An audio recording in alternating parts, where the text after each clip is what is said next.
یہ الزام ہے. اہل سنت کبھی نہیں کہتے کہ نہ لو. اہل سنت یہ کہتے ہیں وغیرہ نہ کرو, پیٹو نہیں, سیاپا نہ کرو, رونے سے منع نہیں کرتے. اور پھر اس پہ دلیل یہ دے رہے تھے ابھی یعقوب علیہ السلام اتنا روئے تم کیا سے جاتی رہی. میں نے کہا تمہاری جماعت میں کسی ایک کی بھی نہیں گئی. اس کا مطلب جو کرنے کی یاد ہے وہ تم سے ہو سکے نہیں. کیوں کہ تم بیان کر رہے ہوتے تب بھی تمہاری آنکھ میں آنسو نہیں ہوتے. یعنی جو کرنے کی اجازت ہے وہ ہے ہی نہیں. رونے کی اجازت ہے, رونا تو نصیب سے ہوتا ہے. رونا نصیب سے ہوتا ہے. غم قلب میں صدمہ ہوگا تو آنکھ سے آنسو آئیں گے. جو منع ہے اس کا ثبوت اس سے نہیں ہوتا.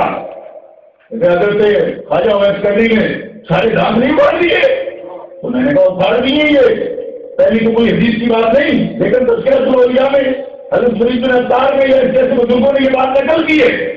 ہم بھی کہتے ہیں کہ یہ ہوں گے, لیکن میں تم سے پوچھتا ہوں تمہیں آج تک پتہ نہیں چلا کہ حضرت عالی مقام کا گلا کٹ گیا؟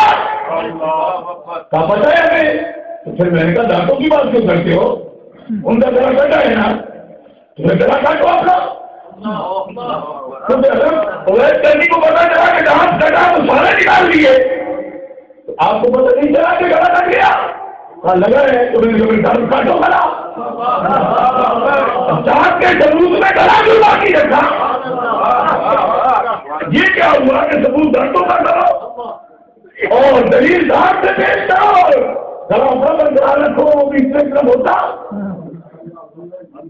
اس طریقے پر مسئلے ثابت نہیں ہوتے کہ کہیں سے کی عید کہیں کا روڑا بھان مسی نے کنبا جوڑا کہ ثبوت کسی بات کا, دلیل کسی بات کی.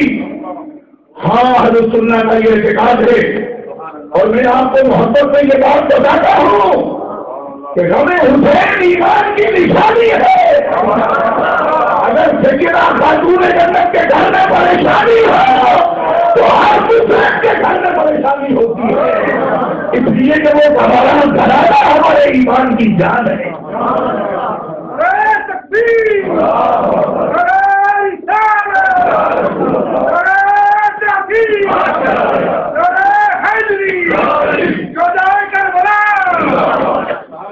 ہم اپنے آقا کے سامنے جواب دے ہیں اور واللہ العظیم یہ بات کرتا ہوں یا رسول اللہ ہم پریشان ہیں, ہمارے دل پریشان ہے. کیوں؟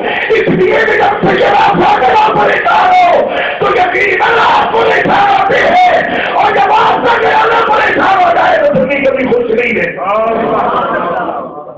آپ کے غم میں ہم غمگین ہیں اور آپ کی خوشی میں ہماری خوشی ہے. یا رسول اللہ محب کا کام یہ ہے, محبوب راضی ہو تو محب راضی ہے, اور محبوب رنجیدہ ہو تو محب بھی رنجیدہ ہوتا.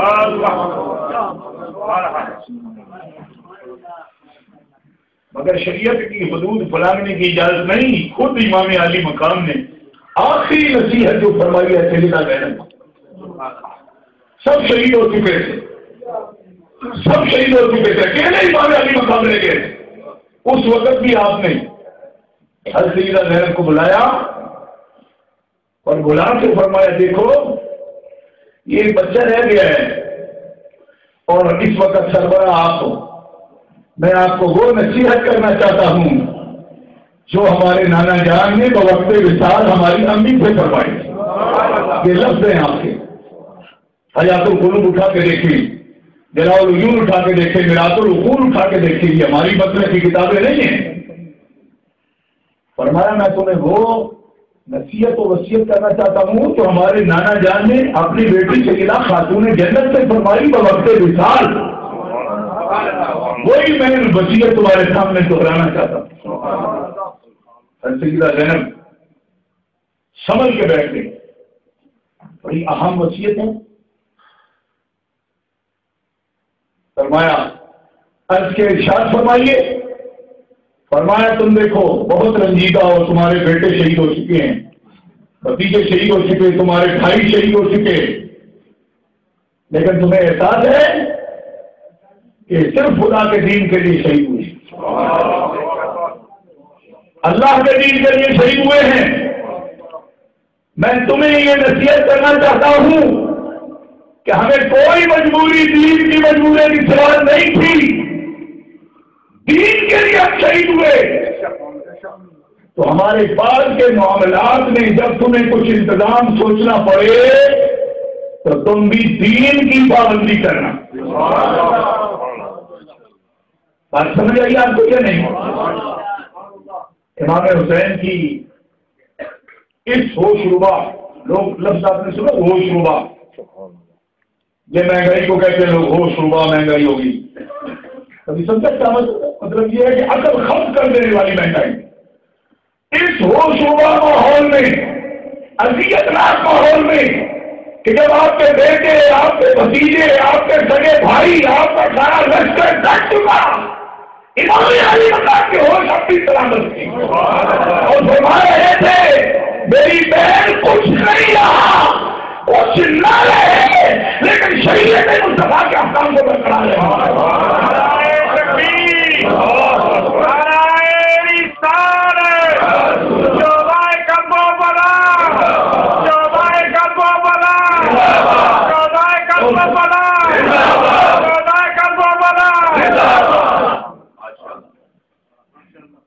آپ بڑے بڑے ہوش کے ساتھ آپ فرما رہے زینب،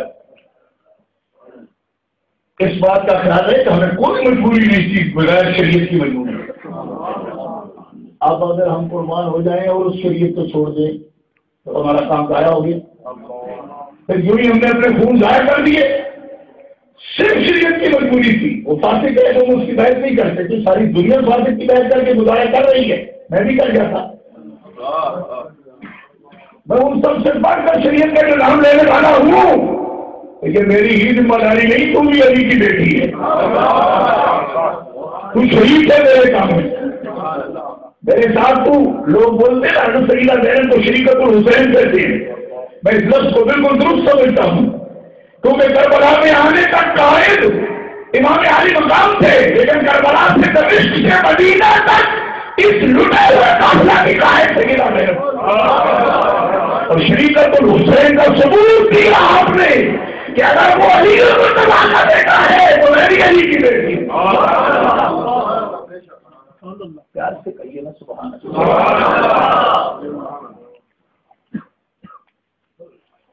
فرمایا تم دیکھو، باقی صدمات تم دیکھ چکی ہو، اور یہ لفظ ہے خود حضرت امام کی، کیا مسئلہ ہے، اللہ کی قسم میں حیران ہو جاتا ہوں جب یہ لفظ پڑھتا ہوں، جتنی مرتبہ پڑھا ایک عجیب میری کیفیت ہوتی ہے۔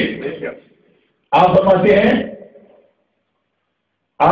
ہیں ابھی دیکھو تم کچھ دیر کے بعد شاید یہ بھی دیکھو مجھے ان لوگوں نے مار گرایا، اور ہو سکتا ہے تم یہ بھی دیکھو کہ میرے جسم پر وہ گھوڑے دوڑا دے، ایک ہوتا ہے تو پتہ نہ رہتا ہوگا، آپ زینب تو فرمائیں باقاعدہ یہ لفظ خود بول رہے ہیں کہ ہو سکتا ہے ابھی تم کچھ دیر کے بعد یہ بھی دیکھو کہ میرے جسم کو اور میرے خون کو اور میرے گوشت کو ان کے گھوڑوں کے سموں سے اڑایا جا رہا ہے، اس حال میں بھی دیکھو تو اپنے آپ پر حوصلہ رکھنا، تحمل کرنا اور صبر کرنا، کھلے بالوں کے ساتھ رہنے سے باہر نہ آنا، واویلا نہ کرنا، نوحر سیاپا نہ کرنا، جہالت کی باتیں نہ کرنا، محنت کو ہی کرنا جو نانا کی وفات پر تیری دعا نے کیا۔